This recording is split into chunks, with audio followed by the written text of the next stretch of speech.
How do you plan to appropriate around this handshake agreement to set spending levels at fiscal 2022 levels? And presumably, at the very least, we'll need a CR, which will maybe be at fiscal 23 levels. So how do you plan to actually get this, fund the government, get this done, avoid partial shutdown and work around what McCarthy promised? Well, I think that my point is that you cannot pass appropriations bills without them being both bipartisan and bicameral. So and the president will not sign. So I think this notion that you can deal with 2022 levels, that appears to have been part of this secret deal, that you then may be looking at guaranteeing a shutdown. We will operate in the way that we have, bill by bill, with the issues that are important to us. I tend to, you don't want to work.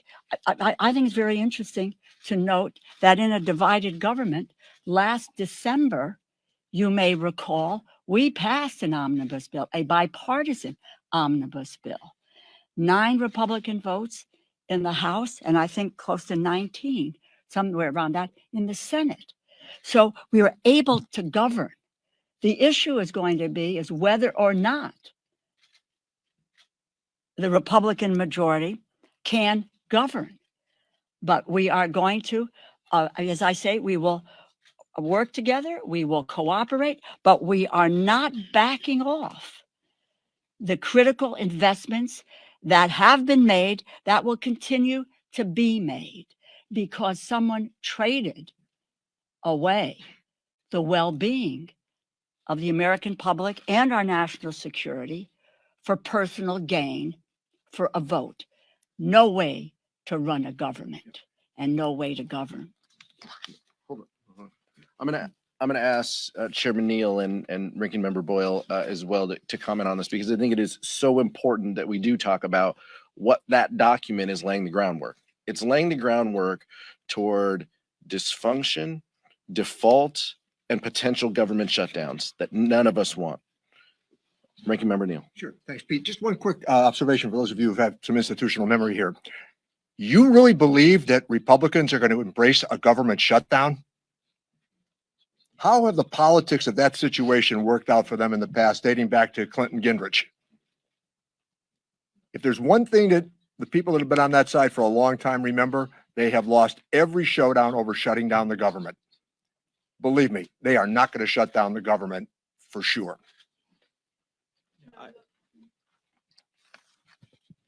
Look, we all know in the end what this is about. When Social Security was created in the 1930s, Republicans opposed it. They have opposed it in every generation since.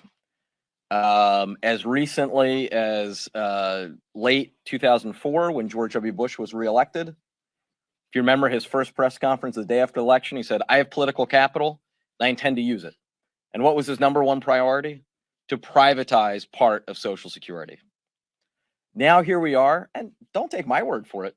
Just read the press statements of Kevin McCarthy a couple months ago. Every single one of the Republicans who was running to be my counterpart on Budget Committee as chair, they were all saying they intend to use the debt ceiling as leverage to win cuts to Social Security, Medicare, and Medicaid. To their credit, they're being public about it. Now, I've worked on this issue my entire time here in Congress, working to attempt to depoliticize this bomb to our economy and the worldwide economy. I'm so proud of this caucus, not just House Democrats, but working with the White House as well. We are firmly united on this. And just as Republicans lost back in the Gingrich Congress in the mid-1990s, just as they lost in 2011 on this issue, they will lose again in 2023. I just want to make one point. You know, I think you all will recall last December, I was, swarmed with so many of you are in this audience today. I mean, just overwhelming. Are we going to shut the government down? Are we going to shut the government down? This is going to lead to a government shutdown. And just absolute no, we are not going to have a government shutdown. Why? because there was a willingness to work together with our colleagues in the House and our colleagues in the Senate, in order to be able to fashion public policy that was going to be beneficial to the American people, whether it was their national security, which was their jobs, job training, whether it was veterans, and we came to an agreement. That is singularly the issue of ability to govern.